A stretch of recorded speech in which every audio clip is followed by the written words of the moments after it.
Prism, and I wanted to show you our competition that is sitting down behind their booths, not engaging the participants, which is great for us, and that's why I am so proud to be a member of the All-County sales team.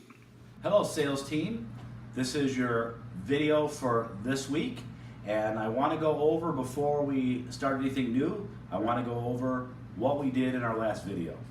So the essence of the last video is why do you lose and why do you win? Hopefully over the last couple weeks you've been asking yourself that question and understand that everybody's unique, but why do you win and why do you lose? We talked about three things every week that we're going to talk about. So now with week 2, you'll have 6 things. How many of these did you do?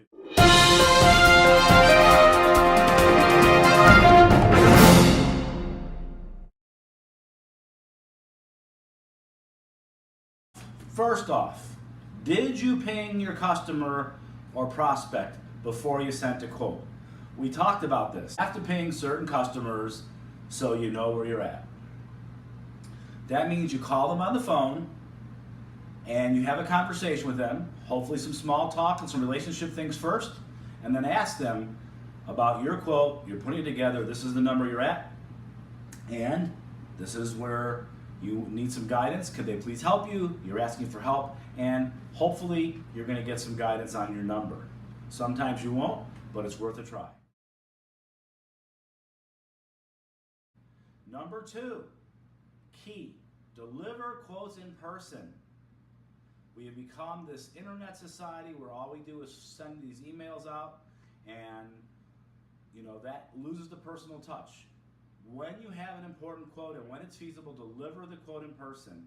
If you can't because the customer is so far away, again, you can send the quote and ask to discuss it. You can do things that are creative, like make a Skype video call. There's lots of things you can do, but you're using your time, your energy, company time, resources. You're putting together a quote, so it's up to you to try and make sure that your quote stands out.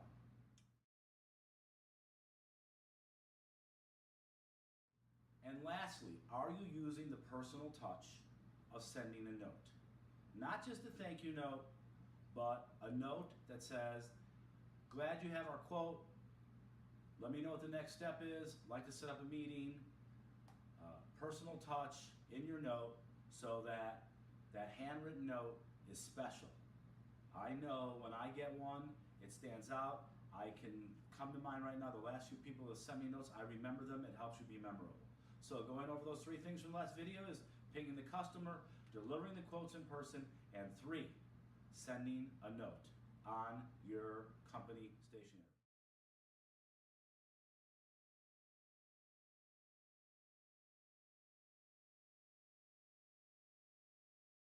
Now moving towards this week, we're going to talk about 3 more things, and they're all important. They're simple. And when I make these videos, they're for me too, because I learned one of them is have to smile.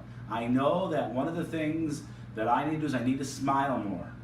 Smiling is contagious. It's about your attitude. Attitude is everything in sales, so you need to smile. Smile all the time in person, and also learn how you smile in your conversations over the phone. Number 2 for this week.